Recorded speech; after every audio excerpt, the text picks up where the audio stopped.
नमस्कार। सिलाई जर्नी सिलाई के सफ़र में आप सबका स्वागत है। सिलाई के लिए हमें कुछ ज़रूरी सामान चाहिए होता है जो हमारे घरों में बड़ी आसानी से रहता है, मिलता है, आसपास की बाज़ार में भी मिल जाता है। तो 1 महीने का जो सिलाई सेंटर है हमारा, वो एक वीडियो में ही हम बताने वाले हैं और आशा है कि आप लोग बहुत अच्छे से सीखेंगे। अगर हमारे वीडियो में कोई कमी हो तो आप ज़रूर बताइए। तो पहला दिन जो होता है हमारे सिलाई सेंटर का, तो सबसे पहले उसमें बड़ा टाँका, कच्चा टाँका हम लोग बच्चों से लगवाते हैं। ये कच्चा टाँका बड़ा फ़ायदा वाला होता है। जैसे ज़्यादा किसी को सिलाई नहीं आती है और अचानक हमें ज़रूरत पड़ जाती है, कोई चीज़ घर की फट जाती है या बाज़ार जाना है, थैला वगैरह फट गया या कुछ ऐसा हो गया, तकिया के कवर वगैरह फट गए हैं, तो फटाफट हम उसमें कच्ची सिलाई बड़ा टाँका डाल लेते हैं। इसी तरह हम छोटे टाँके डालते हैं जिसको हम छोटी कच्ची सिलाई बोलते हैं। ये छोटी कच्ची सिलाई काफ़ी मजबूत होती है क्योंकि छोटे छोटे टाँके डलते हैं बड़ी बारीकी से। इसी तरह हम छोटे छोटे टाँके डालते जाते हैं। और जैसे बाज़ार से हमने कोई रेडीमेड कुर्ती ख़रीदी, ब्लाउज ख़रीदा या बच्चों के कपड़े ख़रीदे, तो अब मशीन तो पास में है नहीं, फिटिंग डालनी है, पहनना भी है, तो फटाफट इसी तरह हम लोग, या जो बच्चे सीखते हैं इसीलिए वो सीखते हैं कि फटाफट इमरजेंसी में हम इसी तरह कच्ची सिलाई डाल लें और अपना काम चला लें। तो ये कच्ची सिलाई कहने मात्र के लिए कच्ची सिलाई है, पर ये कच्ची नहीं होती। छोटा टाँका है तो काफ़ी मजबूत होता है और इस तरह की अगर आप फिटिंग डाल लेते हैं तो महीनों चलेगी। ऐसा नहीं है कि ये ज़्यादा कच्ची है, तो कच्ची नहीं है पर है हाथ की, तो हम लोग कच्चा ही बोलेंगे इसको। तो छोटा कच्चा टाँका, बड़ा कच्चा टाँका, ये आपका 2 दिन का सेंटर हो गया। और तीसरे दिन हम लोग सिखाते हैं बखिया। इसको बोलते हैं छोटी पक्की सिलाई, है ना। तो सिलाई को बखिया भी बोलते हैं। तो छोटी पक्की सिलाई जो होती है, तो जिस तरह छोटे टाँके लगाए जाते हैं तो उसी तरह छोटे टाँकों को हम डबल तरीके से लगाते हैं। और जब भी हम सिलाई सीखते हैं तो उसमें हमें डिफरेंस कलर का धागा चाहिए होता है, जिससे हम अपने टाँके सही तरीके से लगा रहे हैं या गलत तरीके से लगा रहे हैं बड़ी आसानी से दिख जाता है। तो इसी तरह छोटे टाँके जिस तरह लगाए थे, तो छोटे टाँके हम सीधे सीधे लगाते जाते हैं। पर ये जो डबल टाँका होता है, पक्के से भी पक्का टाँका होता है ये, इसको हम एक टाँका आगे की ओर ले जाते हैं, फिर पीछे से फिर से सुई आगे की ओर लेके जाते हैं। इस तरह डबल टाँका होता जाता है। बड़ी आसानी से सुई को हम आगे की ओर ले गए, धागे के आगे निकाल दिया और फिर पीछे आके जहाँ वो गैप होता है वहीं से सुई फिर आगे की ओर ले गए। इस तरह ये टाँका लगा दिया जाता है। और ये टाँका इतना पक्का होता है कि मशीन का टाँका ले लो आप या इस तरह का टाँका ले लो, ये पक्का होता है। कहते हैं किसी ज़माने में जब सिलाई मशीनें नहीं होती थी तो हमारी जो दादी परदादी थी वो इसी तरह के कपड़े सिला करती थी। तो ये कच्चा टाँका, पक्का टाँका और ये पक्की से पक्का टाँका, तो हमारे 3 तरह के टाँके हो गए। और विश्वास ना मानोगे आप लोग, जब हम लोग सेंटर सीखने जाते थे तो 1 महीना लग जाता था। अभी ये सही नहीं है, अभी ये सही नहीं है। अब तो बहुत सुविधाएं हो गई हैं। यूट्यूब से देख के लोग बहुत अच्छे से सिलाई सीख रहे हैं, बहुत कुछ अच्छा इसमें बताया जाता है। घर बैठे बहुत कुछ सीखने को मिलता है। अगर समझ में नहीं आता तो हम फिर से बैक हो जाते हैं और फिर सीखने लगते हैं। अब इसके बाद आती है हमारी तुरपन। तुरपन में भी आप डिफरेंस कलर का धागा डालिए, उसी कलर का धागा मत डालिए, नहीं तो नहीं दिखेगा। इस तरह हम इकहरा धागा डाल लेते हैं सुई में और ऐसी पट्टी को मोड़ के रख लेते हैं और ऐसे दबा के रखते हैं जिससे पट्टी अच्छे से बनी रहे। और ऐसी उंगली नीचे लगा के, एक उंगली ऊपर लगा के, और जो सुई का टाँका है थोड़ा सा टाँका हम कपड़े पे लेते हैं और फिर ऊपर हम उस टाँके को ले लेते हैं। तो जो हमारा छोटा कपड़े पे टाँका लेते हैं हम, वो बहुत ही बारीक सीधे पल्ले पे दिखाई देता है। और जो हम ऊपर की तरफ टाँका फंसा रहे हैं वो पीछे का हिस्सा है। ये देखिए आप आगे बिल्कुल समझ में नहीं आ रहा है। अगर इसी कलर का धागा हो तो बिल्कुल समझ में नहीं आएगा, लेकिन सीखने के लिए हमें दूसरी तरह का धागा लेना पड़ता है। तो इस तरह करते हैं हम तुरपन। और तुरपन बहुत चलती है, जैसे ब्लाउज में तुरपन चलती है। आपने देखा होगा कुर्ते, जो सूट होते हैं, कुर्ते होते हैं, उनके पल्लों में अक्सर तुरपन करवाते हैं और अच्छी भी लगती हैं। तो सिलाई में तुरपन बहुत ज़रूरी है। कपड़े में बहुत ही मतलब सफाई रहती है। तो ये हमारी तुरपन हो गई। और तुरपन में बहुत टाइम लगता है, एक दो हफ्ते लग जाते हैं सीखने में। तो इस तरह पूरे 1 महीने का सेंटर हमने अपनी एक ही वीडियो में बना रखा है। तो इस तरह करिए आप तुरपन, क्योंकि तुरपन में सफाई बहुत ज़रूरी है। कच्चा टाँका पक्का टाँका तो होता है इमरजेंसी वाला, लेकिन तुरपन जब भी आप सिलाई करेंगे, कपड़े सीखेंगे और कल के दिन अगर आप कपड़े बनाते हो तो तुरपन तो सीखनी पड़ेगी, बहुत अच्छे से सीखनी पड़ेगी, क्योंकि तुरपन की सफाई ही कपड़ों की सफाई को अच्छे से दिखाती है। और लगता है कि किसी अच्छे सिलने वाले ने ये कपड़े बनाए हैं। और कपड़ों में सफाई बहुत ज़रूरी है, क्योंकि कपड़ा कितना महंगा आता है, कितनी मेहनत से हम सिलते हैं, लेकिन पहनने पर अगर कपड़ों में सफाई ना दिखे, सिलने का तरीका सही ना दिखे, कुछ अटपटा सा दिखे तो मज़ा नहीं आता। अब देखिए आप तुरपन बिल्कुल समझ में नहीं आ रही है, थोड़ा थोड़ा दिख रहा है क्योंकि डिफरेंस कलर का धागा है, बस इसीलिए। बाकी तो सब अच्छा है। और फिर इसके बाद आ जाते हैं हम हुक काइन पर। तो जब हम हुक काइन सीखते हैं तो उसमें डबल धागा डालते हैं और इस तरह जो हुक होता है, जो नीचे का हिस्सा गोलाई वाला, तो उसको टकते हैं और फिर जो उसके ऊपर का हिस्सा होता है उसको भी टक देते हैं।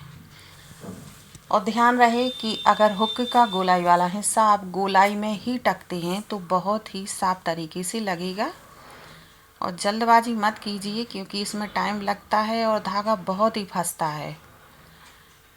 और धागा नहीं टूटना चाहिए, चाहे जितनी देर लग जाए, क्योंकि इसमें फंसता बहुत है। अगर धागा टूट जाता है तो इसमें बार बार गठाने आती हैं, जो हमारे हुक को देखने में अच्छा नहीं लगता, सफाई नहीं लगती है। और देखिए इस तरह धागा बहुत फंसता है जब इसके ऊपर का हिस्सा लगाया जाता। तो बड़े आराम से लगाइए आप, और हुक को जितना हो सके पक्का लगाइए, क्योंकि ये हुक और आई एक ऐसी चीज़ है कि बार बार नहीं लगाई जाती, एक बार लग गई तो लग गई। क्योंकि इस तरह नहीं तो कपड़ा ख़राब हो जाता है, बार बार उनको काटो, बार बार लगाओ तो कपड़ा ख़राब होता है। तो पहली बार में ही आप अच्छे से लगाने की कोशिश कीजिए, कितना भी टाइम लग जाए आपको।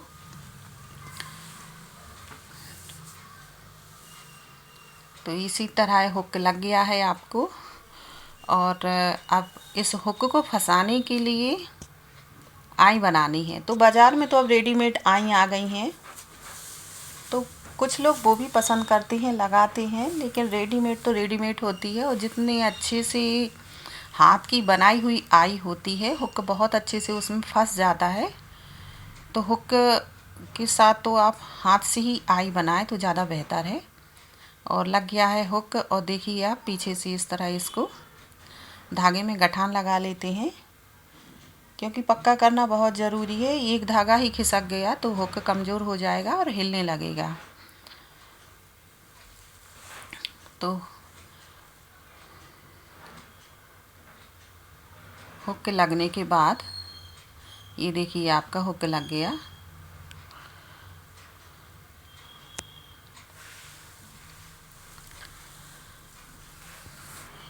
इसी तरह कपड़ा मोड़ लेते हैं, जहाँ भी हमें आई बनाना हो। तो जहाँ हुक होता है, हुक के सामने हम दूसरी पट्टी पे निशान लगाते हैं, और हुक और आई दोनों आमने सामने होनी चाहिए। ब्लाउज़ की जो पट्टियाँ होती हैं एक हुक वाली होती है, एक आई वाली होती है। तो दोनों में हम बराबरी से पहले निशान लगाते हैं, फिर हुक आई बनाते हैं। लेकिन ये तो सीखने वाला है, आप किसी भी कपड़े पे बना लीजिए। तो आपने इसमें दोहरा या चौहरा धागा डालते हैं और 3-4 बार ऐसे राउंड मारते हैं, और फिर जो ऊपर का हिस्सा ये हो जाता है आई की तरह, तो इसमें धागा घुमाते हुए हम इसको पक्का कर देते हैं।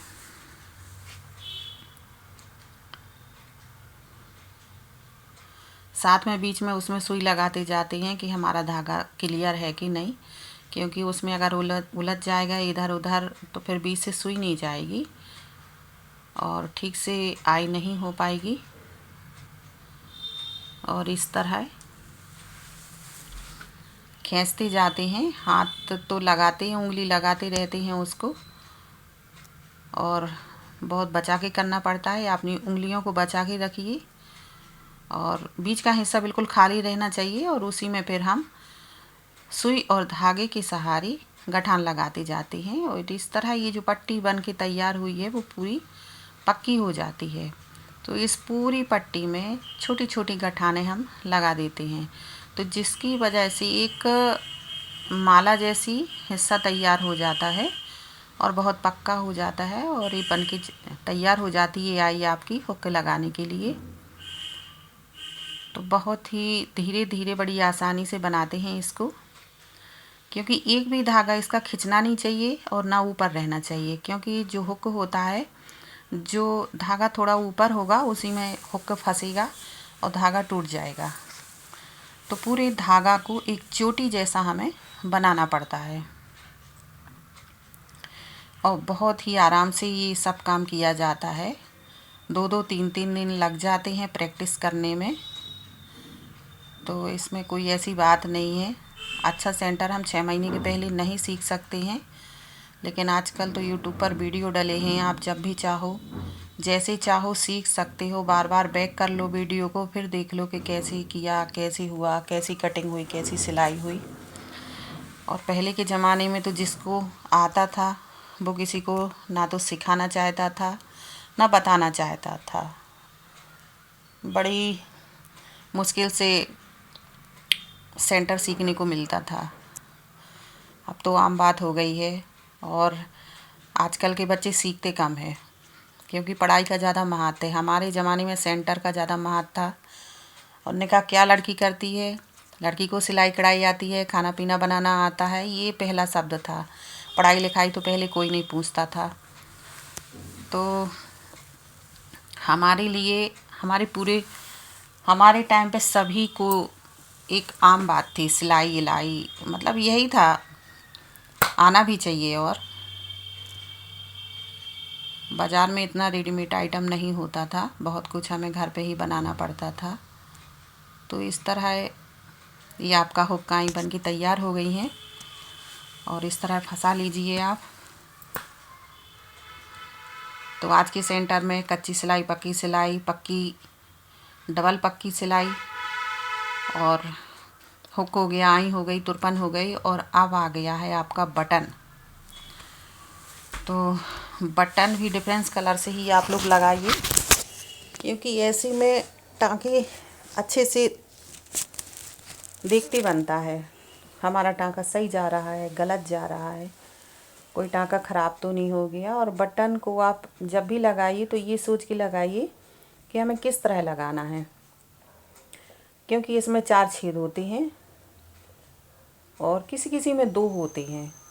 तो 2 होते हैं तो 2 तो ठीक है, नॉर्मल सी है, वो तो आएगी ही वैसी ही डिज़ाइन। लेकिन जैसे किसी में 4 छेद होते हैं तो कोई क्रॉस में लगाता है, कोई मतलब ऐसे बराबर, कोई प्लस में लगाता है, कोई बराबर में लगाता है। तो सारे बटन आप एक जैसे ही लगाइए, ऐसा नहीं कि कोई में प्लस का निशान आ गया, किसी में बराबर का निशान आ गया, तो ऐसा नहीं होना चाहिए। बटन लगाने में इतना ध्यान रखें आप। और बटन लग जाए तो पीछे ये गठान ज़रूर दें। तो आपका बटन लग के तैयार हो गया। इसके बाद आता है आपका काज, बटन काज। तो जैसे हुकाई का था वैसा इसका भी है।